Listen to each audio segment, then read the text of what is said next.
Last video में मुझे बहुत सारे डीएम आए थे कि भाई आपने ये तो बताया कि प्ले कंसोल में ऑर्गेनाइजेशन अकाउंट कैसे खरीद सकते हो या फिर ऑर्गेनाइजेशन अकाउंट में टेस्टर नहीं लगता है, लेकिन ऑर्गेनाइजेशन अकाउंट खरीदने के लिए कौन कौन सी चीज़ों का फॉलोअप करना पड़ता है, इन चीज़ों के बारे में आपने नहीं बताया। तो इस वीडियो में मैं कवर करूँगा वो भी, और साथ ही मैं ये बताऊँगा कि बहुत सारे लोग के मुझे डीएम आ रहे हैं कि उनका पहले अटैम्प्ट में ही अकाउंट सस्पेंड हो जाता है। मान लो उन्होंने अकाउंट बाय करा, अकाउंट बाय करने के बाद उन्होंने वेरिफिकेशन करा। देखो हर कोई अकाउंट बहुत मेहनत से खरीदता है, लेकिन जब अकाउंट खरीदने के बाद वो सस्पेंड हो जाता है, बेशक वो 2000 रुपये का ही अकाउंट क्यों ना हो, लेकिन जो उसके साथ आपका एक माइंडसेट होता है, आपका एक रिलेशन होता है कह लो, या फिर आप लोगों का एक इमोशन होता है, उसको बहुत ज़्यादा हर्ट होता है। ये चीज़ मैंने बहुत ज़्यादा फेस करी है, ये हर आदमी के साथ होता है, बहुत लोगों के साथ मिस्टेक्स होती हैं जो वो लोग करते हैं, जिसकी वजह से उनका अच्छा खासा और पुराना से पुराना अकाउंट सस्पेंड हो जाता है बिना किसी रीज़न के। तो आज की इस वीडियो को देखने के बाद आपको ये चीज़ें समझ आ जाएंगी। उसके बाद आप लोग ये गलतियाँ मत करना, अगर आप लोग करोगे तो इसका हर्जाना भी आपको खुद ही भुगतना पड़ेगा। तो मैं इसलिए आपको समझा रहा हूँ। इसका सबसे बड़ा नुकसान यही होता है कि जब भी आप लोग अकाउंट सस्पेंड कराते हो तो आप लोग ये सोचते हो कि मेरा अकाउंट सस्पेंड हो गया, मैं दोबारा बना लूंगा, लेकिन प्ले स्टोर का अकाउंट बनाना बहुत मुश्किल है। एक बार आप लोगों ने बना लिया तो उसके बाद जब नया बनाओगे तो भाई बहुत ज़्यादा सेफ्टी रखनी पड़ती है। तो इन सभी चीज़ों को इस वीडियो में कवर करूंगा। वीडियो ज़्यादा लेंथी नहीं होगा, वीडियो लेंथी लगता है तो 1:5 पे करके देखा करो, बेटर एक्सपीरियंस फील होगा। और वीडियो भी आप लोग पूरी देख लोगे, आपको पता भी नहीं लगेगा कि आपने वीडियो कब पूरी देख लिया है। मैं हमेशा अपने वीडियोज़ में समझाता हूँ और बहुत सारा प्रैक्टिकल करके दिखाता हूँ। ये नहीं कि मैं हवा में बात करता हूँ कि ये चीज़ें वो चीज़ें, मैं रियलिटी के साथ कनेक्ट करता हूँ। बेशक मेरी वीडियोस पे व्यूज़ कम आए चाहे जितने भी आए, मुझे उससे कोई भी लेना देना नहीं है। अगर मैं वीडियो के व्यूज़ को देखता तो शायद मैं कब का ही गिव अप कर चुका होता, लेकिन आज से 8 साल से मैं इस कंटेंट मतलब इस जर्नी में हूँ और इसी एक फील्ड में मैं काम कर रहा हूँ, सिर्फ और सिर्फ एंड्रॉइड ऐप्स के फील्ड में। और अभी तक मुझे जो भी चीज़ें एक्सपीरियंस मैंने किया है, जो भी मैंने सीखा है, वो जो भी मैंने डायरेक्शन देखा है, उन सभी को मैं अपनी वीडियोज़ के थ्रू शेयर करता हूँ, जिससे आप लोग गलतियाँ ना करो, आप लोग की हेल्प हो। अगर आप लोग भी एंड्रॉइड ऐप में अपने फील्ड में बहुत ज़्यादा एक्सपर्ट होना चाहते हो, अपना इसका मैं बिजनेस बनाना चाहते हो, तो उसमें आपकी बहुत ज़्यादा काम आएगी। मेरे चैनल पर आप लोग को ऐसी वैल्यूबल कंटेंट मिलते रहेंगे। तो वीडियो को एक लाइक कर देना, आपके एक लाइक मेरे लिए बहुत बड़ा मोटिवेशन का काम करता है, जिसके लिए मैं आप लोगों के लिए रेगुलर कंटेंट लेकर आता रहूँगा और वैल्यूबल कंटेंट लेकर आता रहूँगा। चैनल को सब्सक्राइब करके बेल आइकन को जरूर दबाना, ताकि मेरी किसी वीडियो की नोटिफिकेशन है जो आप लोग मिस ना करो। आप लोग सारी वीडियोज़ आपको कंटिन्यूसली आपको नोटिफिकेशन आए और आप लोग उनको देखकर एंड्रॉइड ऐप के बारे में और भी अच्छे जान पाओ। तो बिना टाइम वेस्ट किए चलते सीधे अपने टॉपिक पे कि हमेशा एक अकाउंट को वेरीफाई करने के बाद वो सस्पेंड क्यों हो जाता है, कौन कौन सी गलतियाँ हैं, कौन कौन सी चीज़ों का ध्यान रखना है, जैसे अगर इन फ्यूचर अगर आप लोग अकाउंट बाय करने वाले हो तो आपको ये गलतियाँ नहीं करनी है। तो मैं आ चुका हूँ अपने प्ले कंसोल अकाउंट पे, और यहाँ पे एक मेरे क्लाइंट का अकाउंट सस्पेंड हुआ है जो 1 साल पहले हुआ था। अभी भी उन्होंने दूसरा अकाउंट रनिंग में रखा हुआ है, बट वो मैं नहीं दिखा सकता एज ए सिक्योरिटी के लिए, ये सस्पेंड अकाउंट में दिखा सकता हूँ। तो यहाँ पे 24 जून 2025 को उनका अकाउंट सस्पेंड हुआ था, अकाउंट रिमूव करके। ये बिल्कुल नया अकाउंट था, पर्सनल अकाउंट था, ऑर्गेनाइजेशन नहीं था, पर्सनल अकाउंट था। उन्होंने बाय करा था और उसके 2 से 3 दिन बाद उन्होंने वेरिफिकेशन करा, वेरिफिकेशन सारा कुछ हो जाता है। वेरिफिकेशन के बाद उनका अकाउंट ऑटोमेटिकली सस्पेंड हो जाता है, जो कि वो लोग पहली बार अकाउंट भी बनाए थे। उन्होंने ऐसी कौन सी गलतियां करी थी जिसकी वजह से अकाउंट सस्पेंड हो गया। ऐसा नहीं है कि उन्होंने ऑलरेडी बहुत सारे अकाउंट्स बनाए हुए थे इस वजह से सस्पेंड हो गया, उसका भी मैं बताऊंगा कि उसको कैसे आप लोग सही कर सकते हो। अगर आप लोग एप्लीकेशन, अगर आप लोग प्ले स्टोर पर अपना एप्लीकेशन डालना चाहते हो तो सबसे इंपॉर्टेंट चीज़ है सिक्योरिटी। अगर आपका अकाउंट एडमोब का और प्ले स्टोर का अकाउंट सिक्योर नहीं है तो आपका कोई भी फायदा नहीं है, चाहे आप लोग जितना मर्जी महंगा एप्लीकेशन बनवा लो। एप्लीकेशन और अकाउंट बनाना लोगों को लगता है बहुत आसान है, ये तो कोई भी बना लेगा, लेकिन सबसे इंपॉर्टेंट चीज़ होता है इसकी सेफ्टी, कि अगर आप लोग इसको सेफ्टी नहीं रखते हो, इसको सेफ नहीं रखते हो, इसको इलीगल एक्टिविटी इसमें करते हो, तो आप लोग का अकाउंट भी हाथ से चला जाएगा और आप लोग दोबारा बना भी नहीं पाओगे। तो यहाँ पे इनका अकाउंट इस रीजन से रिमूव हुआ था, पहले उसके ऊपर हम लोग बात कर लेते हैं। जब इन्होंने अकाउंट क्रिएट करा था, अकाउंट वेरीफाई हो चुका है इनका पूरा कंप्लीटली। इन्होंने अपना इंडिविजुअल पैन कार्ड डाला वेरिफिकेशन के लिए, उसके बाद नॉर्मली एड्रेस वेरिफिकेशन के लिए एज अगर आप लोग का इंडिविजुअल अकाउंट है तो बैंक की स्टेटमेंट लगती है, लास्ट 6 मंथ की स्टेटमेंट, जिसमें आपका एड्रेस मेंशन हो, तो वो आप लोग अपने आई मोबाइल से डाउनलोड कर सकते हो। आई मोबाइल कह रहा हूँ, बैंकिंग वाले किसी भी ऐप से डाउनलोड कर सकते हो।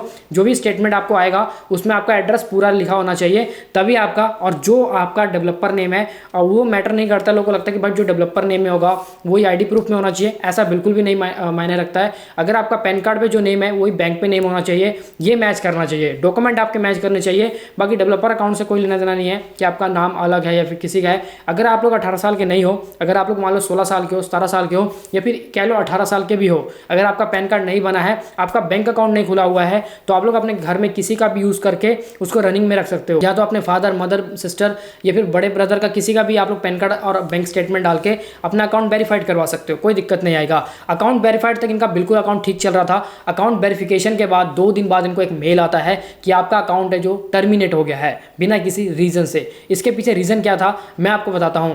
जब इन्होंने वेरिफिकेशन करा तो इन्होंने सबसे बड़ी गलती क्या करी थी कि इन्होंने जो भी डॉक्यूमेंट डाले थे वो डिफरेंट डिफरेंट डाले थे। उस समय शायद गूगल ने नहीं डिटेक्ट कर पाया, उस समय शायद गूगल नहीं देख पाया और उन्होंने मतलब वेरिफिकेशन कंप्लीट कर दिया इनका। और कुछ दिन बाद जब पता लगता है कि इनका अकाउंट मतलब जो बैंक स्टेटमेंट है वो दूसरे नेम से है और इनका पैन कार्ड है वो फादर के नेम से और बैंक स्टेटमेंट किसी और के नेम से है, तो उन्होंने क्या करा कि अकाउंट ही सस्पेंड कर दिया। इसी रीज़न से, क्योंकि इनको लग रहा था, गूगल को लग रहा था कि ये कोई इलीगल एक्टिविटी है या फिर ये बंदा पहले से स्कैम करना शुरू कर चुका है, तो इसलिए उन्होंने सस्पेंड कर दिया। देखो गूगल का एआई है वो कुछ भी कर सकता है। मैं आपको सिंपल से एक भाषा समझाता हूँ कि आज से कुछ टाइम पहले आप लोगों ने एग्जाम्पल के लिए एक ऐप डाला जिसका नाम था बीपीएन ऐप। बीपीएन ऐप आपने आज डाला और आपको लगेगा कि भाई मेरा ऐप तो पब्लिश हो चुका है, अब मुझे कोई दिक्कत नहीं है, मैं अर्निंग करूंगा। आज से 6 महीने बाद आपको एक मैसेज आता है कि आपका ऐप है वो प्ले स्टोर से सस्पेंड कर दिया गया है बिना किसी रीज़न के।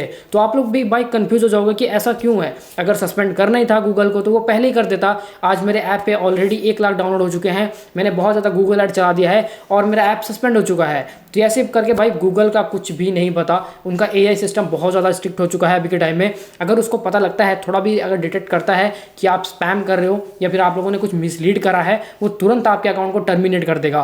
तो ये गलती इन्होंने करी थी जिसका हर्जाना इनको भुगतना पड़ रहा है। और अब इन लोग नए अकाउंट को यूज़ कर रहे हैं, अब ये नए अकाउंट को यूज़ कर रहे हैं, बट वो सिक्योर है क्योंकि वो हमारे पास उसका एक्सेस है। तो यहाँ पे इस वजह से उनका अकाउंट सस्पेंड हुआ था। अब देखो जो सेकंड चीज़ है वो सबसे इंपॉर्टेंट चीज़ है कि एप्लीकेशन, कभी भी प्ले स्टोर पर एप्लीकेशन डालते समय इन बातों का ध्यान रखें। प्ले स्टोर के ऑफिशियल वेबसाइट पे जाओ, डेवलपर पॉलिसी सेंटर पे, यहाँ पे रिस्ट्रिक्शन कंटेंट साफ साफ लिखा हुआ है, जैसे कि चाइल्ड इंगेजमेंट और यहाँ पे age restriction, financial service. Financial service में मैं ये नहीं बोल रहा हूँ कि भाई आप बोलोगे कि भाई जीएसटी कैलकुलेटर, टैक्स कैलकुलेटर तो फाइनेंस में ही आता है ना, इन सबसे कोई लेना देना नहीं है। आपको कोई ऐसा ऐप नहीं डालना है जैसे कि कोई भी रियल टाइम में क्रेडिट्स को दिखाता हो, कुछ भी हो, क्योंकि भाई रियल टाइम में आप लोग क्रेडिट्स को नहीं दिखा सकते, ये सिर्फ और सिर्फ गवर्नमेंट दिखा सकता है। गवर्नमेंट की वेबसाइट्स हैं जैसे कि सिविल स्कोर है, ऐसे 2-3 प्रोफेशनल ऐप्स हैं, 2-3 प्रोफेशनल वेबसाइट्स हैं, वही अलाउ करते हैं कि हमारा सिविल स्कोर है जो आपका वहीं पे दिखाएंगे। अगर आप लोग सोचोगे कि मैं फेक सिविल स्कोर दिखा के मतलब कुछ दिन तक एप्लीकेशन चला लेता हूँ, तो ये तो कुछ दिन तक चलता है, बट कुछ दिन टाइम के बाद आप लोग का एप्लीकेशन भी सस्पेंड हो सकता है।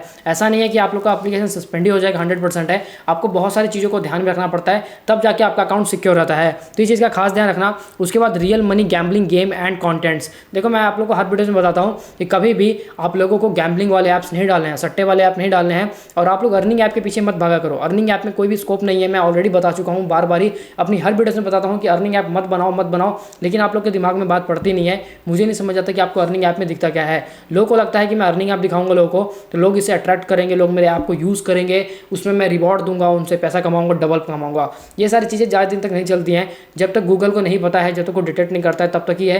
जिस दिन उसने डिटेक्ट करा आपका अकाउंट भी सस्पेंड होगा, एडमॉब भी सस्पेंड होगा, ऐप तो सस्पेंड होगा ही होगा। ये चीज़ को खास ध्यान रखना है। उसके बाद illegal activity, user generate content, health content and service, blockchain based content, AI generated content. तो इस तरीके से कोई भी कंटेंट आपको नहीं डालना है। मैंने ऐसे ऐसे बहुत सारे ऐप्स देखे हैं, मैंने बहुत सारे कंसोल अकाउंट सस्पेंड होते हुए देखे हैं। मेरे पास बहुत सारे लोग आते हैं, कमेंट करते हैं, व्हाट्सएप पे मुझे डीएम करते हैं, बोलते हैं कि भाई मेरा अकाउंट सस्पेंड हो गया, स्क्रीनशॉट भेजते हैं। रीज़न क्या होता है कि वो लोग स्टार्टिंग में ही बीपीएन जैसे ऐप हो गए, बीपीएन ऐप हो गया या फिर कोई भी ऐसे इलीगल एक्टिविटी हो गई जैसे बिटकॉइन जैसे चीज़ों को यूज़ करते हैं, जिसकी वजह से उनका अकाउंट सस्पेंड हो जाता है। तो इसका उनको हर्जाना बहुत भुगतना पड़ता है। इसलिए अगर आप लोग अभी से अवेयर नहीं होगे तो आप लोग गूगल अकाउंट को भी खो दोगे, एडमॉब को भी खो दोगे, साथ में आपका जो पैसा नुकसान होगा, टाइम नुकसान होगा। देखो लोगों का 2000 रुपये नुकसान होगा, उसका कोई मैटर नहीं रखता है। मेरे को पता है कि 2000 रुपये आज आपको नुकसान हुआ है तो कल आप लोग उसको रिकवर कर लोगे, आप लोग 2000 दोबारा से इकट्ठा कर सकते हो। लेकिन अगर आपका अकाउंट सस्पेंड हो जाए, उस अकाउंट को दोबारा बनाने में, उसमें मेहनत करने में, कहने का मतलब एक ऐप जैसे कि मैंने एग्जांपल दिया कि एक 6 महीने पहले आपका एप्लीकेशन प्ले स्टोर पर लाइव हुआ, 6 महीने बाद उस पर 1 मिलियन डाउनलोड हो जाते हैं, 1 लाख डाउनलोड हो जाते हैं, अचानक ही गूगल उसको सस्पेंड कर देता है, तो कितना ज़्यादा दुख लगता है, क्योंकि भाई वो ऐप ऑलरेडी ग्रो कर चुका था और आप लोग उसे रेवेन्यू बना रहे थे। तो इसलिए ऐसे ऐप्स मत डालो, ऐसे जो इलीगल ऐप्स होते हैं, या फिर आप लोग वेरिफिकेशन करते समय इन बात का खास ध्यान रखना। बाकी ऑर्गेनाइजेशन अकाउंट को बाय करने के लिए डंस नंबर रिक्वायर्ड है और डंस नंबर आपको जीएसटी नंबर के थ्रू मिलता है। बहुत सारे लोगों ने मुझे डीएम करा था कि भाई आपने ये नहीं बताया कि ऑर्गेनाइजेशन अकाउंट बाय कैसे करेंगे। ऑर्गेनाइजेशन अकाउंट बाय करने के लिए डंस नंबर अप्लाई करना पड़ेगा। डंस नंबर के लिए कितना भी टाइम लग सकता है, 10 दिन लग जाता है, कभी कभी तो 2 दिन में आ जाता है, कभी 1 दिन में आता है, कभी कभी 1 महीने में भी नहीं आता है। तो ये चीज़ें उसके ऊपर डिपेंड करती है कि डंस नंबर कब आएगा। जिस दिन डंस नंबर आएगा उसी दिन आपका ऐप पूरा तरीके से रेडी हो जाएगा, अकाउंट रेडी हो जाएगा और आप लोग अपने अकाउंट को यूज़ कर सकते हो, ऑर्गेनाइजेशन अकाउंट को। अदरवाइज अगर आपको ऑर्गेनाइजेशन अकाउंट चाहिए तो हम लोग दिला सकते हैं, हमारे डीएम कर सकते हो, कॉन्टैक्ट नंबर डिस्क्रिप्शन में है, हमारी टीम सपोर्ट से बात कर सकते हो। ऐप मार्केटिंग करानी है, ऐप आइडियाज़ जानने हैं, ट्रेंडिंग टॉपिक्स पे काम करना है तो उसमें हमारी टीम आपकी हेल्प कर सकती है। डिस्क्रिप्शन में दिए कॉन्टैक्ट नंबर से आप लोग कॉन्टैक्ट कर सकते हो बिना किसी प्रॉब्लम के, और वहाँ पे आपकी पूरी हेल्प की जाएगी। जो भी आपकी क्वेरी है, क्वेश्चन है, आप लोग वहाँ पे भी पूछ सकते हो। मुझे इंस्टाग्राम पे फॉलो करना बिल्कुल मत भूलना, डिस्क्रिप्शन में आपको लिंक मिल जाएगा, वहाँ पे मुझे फॉलो कर लेना। तो गाइस आज के वीडियो में बस इतना ही, मिलते हैं नेक्स्ट वीडियो में, तब तक के लिए bye bye and take care.